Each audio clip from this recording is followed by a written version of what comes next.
Okay. Good evening, Sushil ji. So, Good thanks evening. for joining our session. So, I would like to welcome Sushil Nahar ji for sharing his insights on cybersecurity and then his deeper insights as a CISO that he is working on. So, Sushil ji, we wanted to have your insights on how this AI-driven threat impacts us, and then how do you detect it, and then what would be your response? So, first of all, thank you, Pradeep ji, for inviting me for this discussion. AI is making a lot of difference in cybersecurity as well, as we see that every product, every touch point which we have now in cybersecurity, from OEM perspective, from the product vendor perspective, they are already leveraging AI in their tool. So that is one set of AI uses which is happening. Other set organizations proactively trying to develop some LLM models within their organization to leverage AI capability, and particularly cognitive AI where they put certain rules, or generative AI where it is for the creative work, or uh, where rules are not defined and you have to really create something different. So in these two models, people started working, and we see in cybersecurity also AI being utilized in various areas. For example, uh, in ransomware or malware, you will have certain patterns, right? So AI can detect those patterns and suggest whether this kind of traffic is should be allowed or should not be allowed very proactively. That is one side. Second is some sort of behavior, because in your day-to-day activity you will have certain pattern of what is the peak load time, when it is normal course of traffic. So based on user patterns and your traffic patterns, AI can be applied there, and based on those behavioral pattern also, AI can provide you some insight that there is a abnormal traffic which is happening, and it can inform you that yes, there is something which you need to look into. So this is from the detection perspective that it can AI can help you. Then second is analyzing that particular behavior or a pattern and taking the real time action on that. Okay, so since there is a capability within AI to analyze that data on a real time basis, based on the LLM model which you might have developed. Uh, it will analyze and provide you meaningful insight. Otherwise, many times it takes a lot of time for engineers to figure it out when this traffic is happening at various sources, right? Uh, Threats are getting detected at various sources. So, collect the data at one place, analyze that data on a real time basis, so that your response time can be faster across your organization. So definitely, AI is making the difference in cybersecurity, threat detection, response, and overall analysis. Yeah. Okay, good. Thank you. So, how do you think is AI improving the threat detection accuracy and then reducing the response times? Yeah. So many of these tools are machine learning tools, right? And that is where as you progress, you start collecting the data. AI model also start building that information. Initially, when data is small, okay, then there is a possibility of false positive. So we have to train that particular model based on data collection, what you will have, database which you will build for various situation, and you have to analyze and keep correcting that. So AI model also can be biased, as much as you feed the data into the overall model, more the data, better accuracy we can figure it out from AI. So it depends on how we train those models, Mhm. and then we can take appropriate action on that. Okay, okay, we get you. So, what are the challenges of these false positives and AI model bias in cybersecurity, which you are referring just now?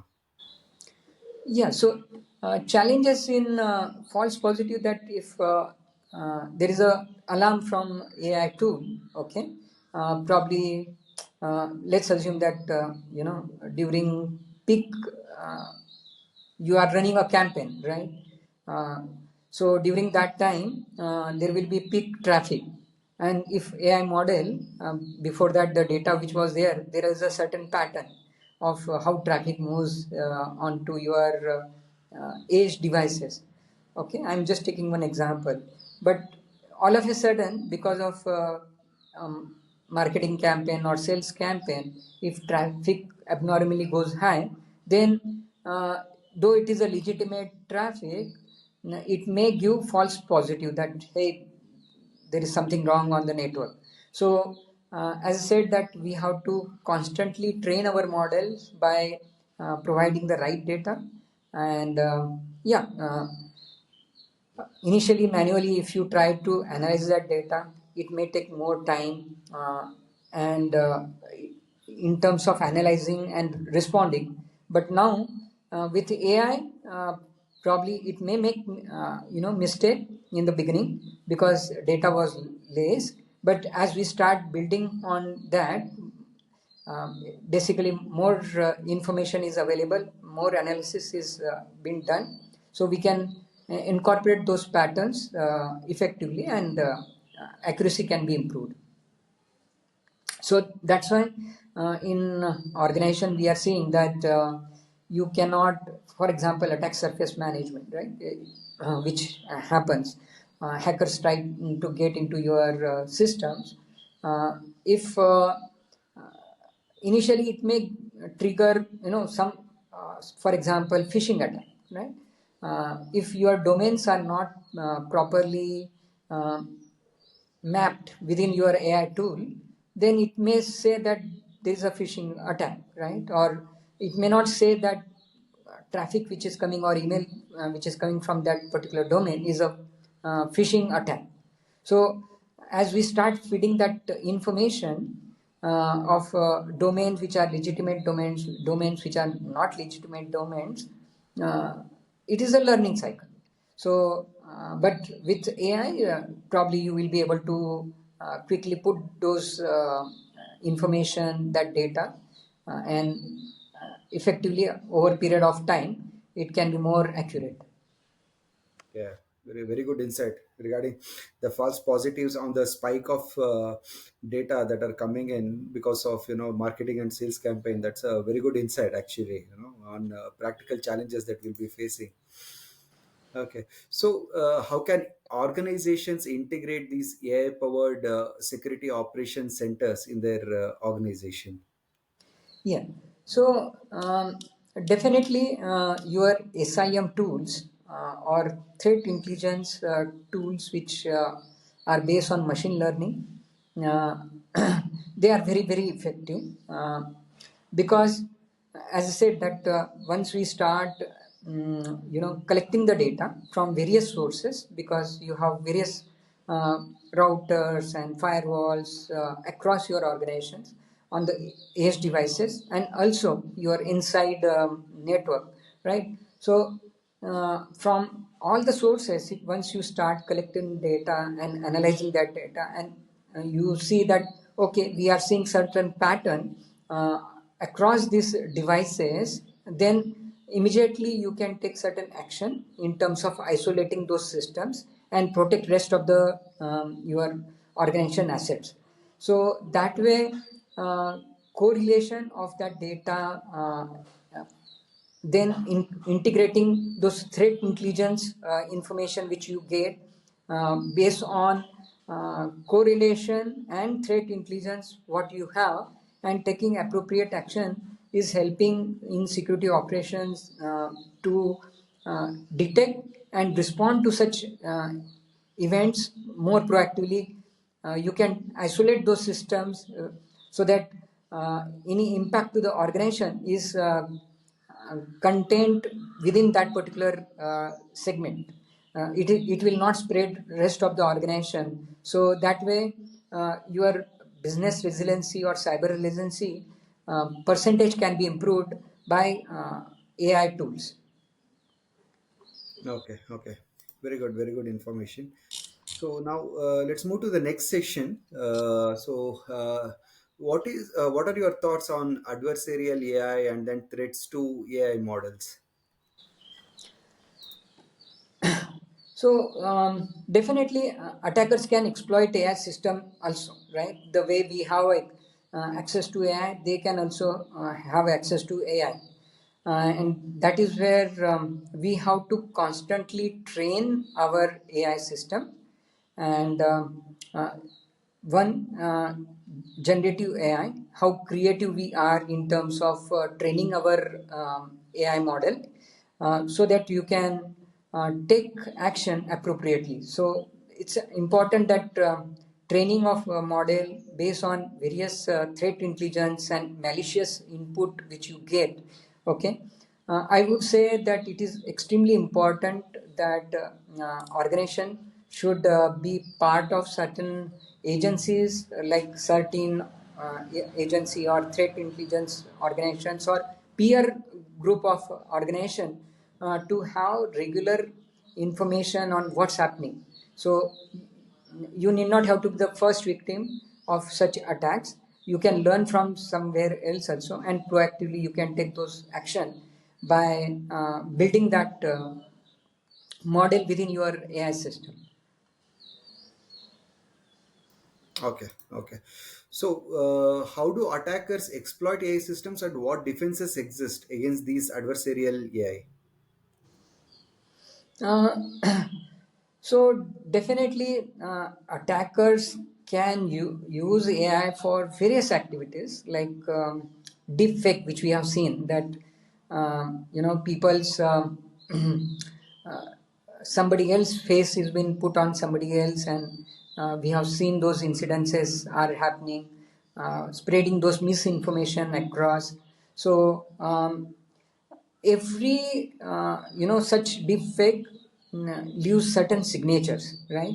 And we can train our AI to identify such misinformation or and manipulation which are happening, and that can protect your organizations from such deep fake or misinformation or political manipulation, or for that matter social engineering, as we discussed earlier that for example, phishing attack, right?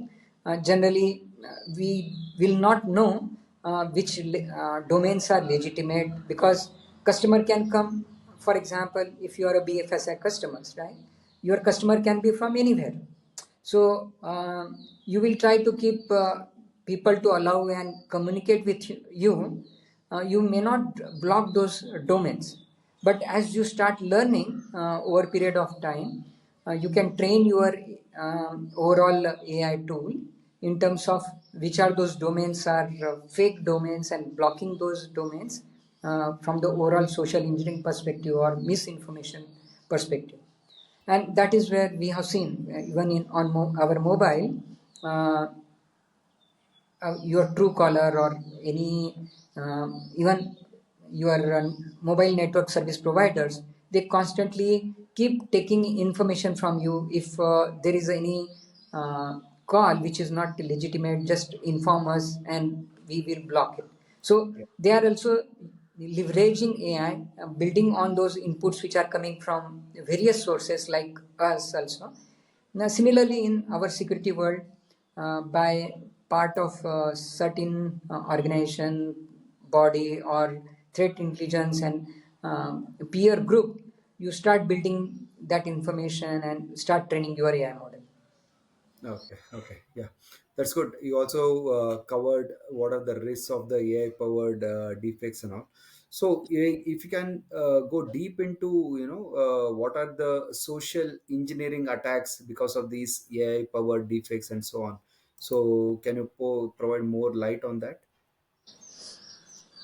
As we discussed, for example, the situation which I came across while working with a couple of customers, that in organization nowadays people are doing very targeted attacks, right? For example, C-level people, because they are known, right, in a social circle, and they are super busy people, right? So they try to exploit that the C level people will be getting hundreds and thousands of mail. It is extremely difficult for them to go with each and every mail. So these hackers, they do a targeted attack on C level people. That is what I have noticed. And they may launch phishing emails or spear phishing or wishing, voice call. Uh, they will create some sort of, for example, on WhatsApp, they will send based on your CEO's name.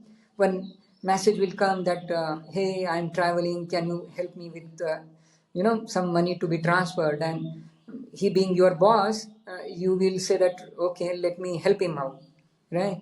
So they exploit those situation by targeted attack, and that is where AI can help in terms of identifying such phishing, wishing, spear phishing attacks, voice based attacks, or social engineering attacks. uh, but as I said, that we have to constantly keep watch on that and constantly keep training our model. Okay, okay, I get you. So, I mean, when you made this reference, there is a real life example because when I was interacting one of the commissioners in police department who had come for one AWS forum conclave, so he was mentioning that one attacker faked his identity as a CEO of the company and then asked the procurement guy to transfer 80 lakhs to specific account for signing some one of a deal, and then that Right. guy thinking that it was his boss who is confirming, and then he transferred it. When he called up to check with him that I have transferred this amount, can you check with the client whether they have received it, and then that guy says that no, I didn't even call you, who what are you referring to, right? Right. So I mean, And real life that example. absolutely, absolutely, and that it looks so legitimate. It is very difficult. Only one side we have attack, AI model. Other side, it is also equally important. Create that awareness among Yeah, your people. So, correct. like technology is important, one of the pillar, but Yeah. second pillar is your people who should be also trained. That awareness should be created. So, in this case also, which I was narrating, it happened in front of me, Mm. but because a few days back only we have conducted this phishing session within the organization, people Uh-huh. were aware that such thing can also happen. And a very good example of digital arrest. Government never said that there is something called digital arrest, and Correct. many people fall prey to that particular digital arrest. So now, of late, no, we are not seeing such incident are happening, because why? We created enough awareness across the country, and Correct. now those number of incidences have fallen down drastically. That's true. That's true. So, knowing these kind of risks, what do you think that how can businesses secure AI models from poisoning, evasion, and data leakage leaks? Say, for example, how do we use any AI model process or any tools or these securing of AI models itself from poisoning, evasion, and data leakage attacks? Yeah. So, as we were discussing, attackers may inject some malicious or ransomware data into data sets. So, it is extremely important that we ensure that our data is clean. So, that anomaly detection uh, at server level as well as at your endpoint level is extremely important, and that is where we have endpoint security, we have your server database security, application security, right? That is how we can put those defense mechanism, which are AI enabled, tools and technology. That is how we should be able to defend against AI poisoning or injection of malicious code or ransomware attack. Sometimes, middleman attacks do happen. So, to protect from that middleware attack, people, I have seen that the organizations we are using uh, open transmission of data, or they were using TLS 1.1, which is old and which is not very secure. So we have to ensure that whenever data is leaving from your organization, when you are sharing that information, even with your other, branch office or your supplier vendors, okay, so we have to ensure that data is encrypted and transferred in a secure manner. So that is how we can avoid modification of your input data. Another thing what we can do is access control. That is what we are doing. So we are implementing role based access control. Only on need to know basis data access will be provided, so that people who are authorized, and we have a record of those people who has access to that. So data cannot be manipulated by unauthorized people. Third, with respect to log management. So you many people, because if you enable log, it keep dumping the data right into the system, and then you need a larger storage, and that becomes another headache for IT people. How do I manage so much of data? But when such incident happen, only log can help you. That is your savior. That how this particular incident happened, where was the fault? Because uh, we have to learn from our mistake. If there is a mistake, first Yeah. we have to understand that there was a mistake and this is how it happened. So taking lessons from our mistake and ensuring that our AI model is better trained, our people are better trained, uh, and we have stronger processes to ensure that such incidents never occur again. Yeah. I get you. Yeah, I mean, good that you mentioned that, collecting data and logs is another challenge, because when I speak to SIAM folks, so the major challenge that they face is on having the logs. Then again, you have to increase your infrastructure spending and then your cloud infra spending. So that's where they face another challenge in securing their systems, right? So Correct. anyway, it was very good insight, sir. So we have reached the end of this session. So very good Thank you. insights on the security, AI, and then some of the deep fake and social engineering attacks that you mentioned upon, and also how to secure the AI models from the race and then the attacks and so on. So it was my pleasure talking to you and then Pleasure, getting sir. the insights. So it will also help our CSA in getting more insights from industry leaders like you. So thank you very My much. pleasure, Pradeepji, speaking to Thank you. It was good conversation. Thank thank you you. very much. Thank you.